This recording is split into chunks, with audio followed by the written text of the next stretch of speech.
Well, I started with a couple apple trees that I bought in B&Q, and they never were doing anything right. So you just gave up.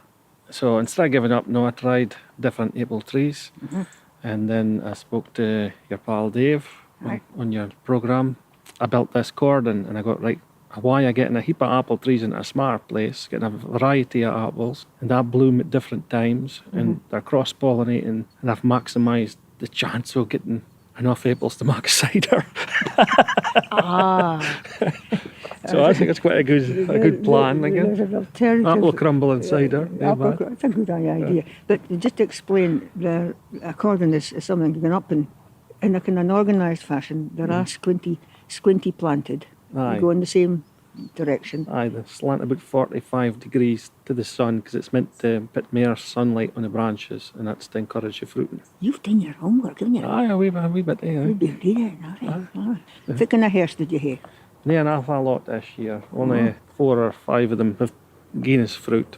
But I've had a couple of apples every day for the last fortnight maybe. But we're coming down to the last bit now. But I wasn't expecting much really this year because some of them only went in the ground. Like I seen has got the apples on them now.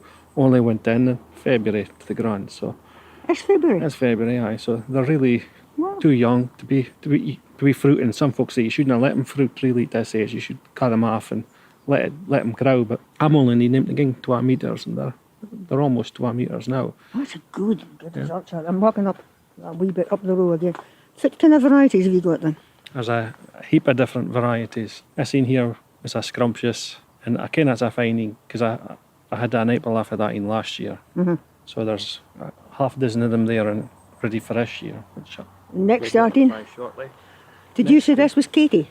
This one is a Katie, I think. Aye. That's a Katie. That's a my Swedish favourite. sheen. I like a Katie. It's a cross with a Discovery and something else. I think. Right, next in for setting. And this scene, if I mind, this is a Discovery. Oh, they're good. So they're next in another, because I think if I mind right, they cross-pollinate. This scene's a rosette. That's another one. I think that's related to the Discovery. It's got a pink flesh. No, this is a cracker. That's a Bramley. That's a big apple, isn't it? Aye, You're they're doing well with massive. that. That wasn't planted in February though. No, that was one of the first things I planted. But it's probably about 5 year old. But you see the thickness of the trunk. We're coming into the pear area. Aye, well, that's a quince. Oh, that's a good Because I often like the stuff that they cut quince here. I ken it for Italy. They cut cottagnata in Italy, and it makes a brilliant jam, and you hate it with cheese. It's just ace. I've got a wee bit inside. For Italy. I can give it a taste. Okay, I'll look forward. It should be mentioned that you are married to Barbara, fan's Italian, Aye. and there's a big Italian influence. You've got a Pizza Hut there. Aye. That is the king of Pizza Huts. That's the best thing I've ever seen. Oh, it cooks a hanging there. All built by your own fair hand. That's an amazing. And the oven. I think I've got oven. Can you hear oven envy? I think I've got one.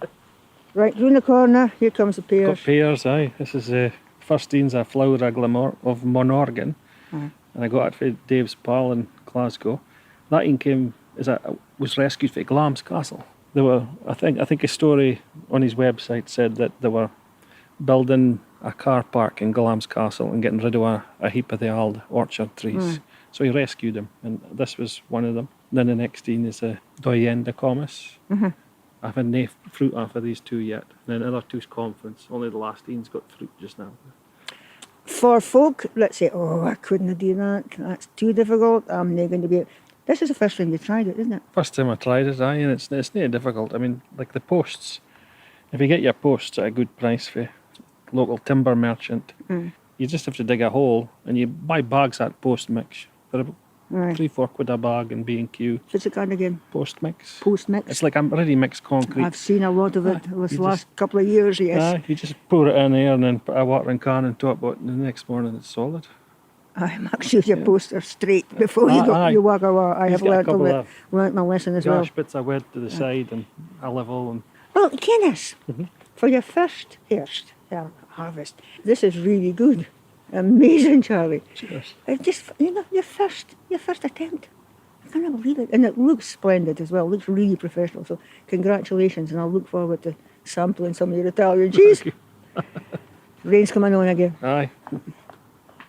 Thanks, Charlie. No bother.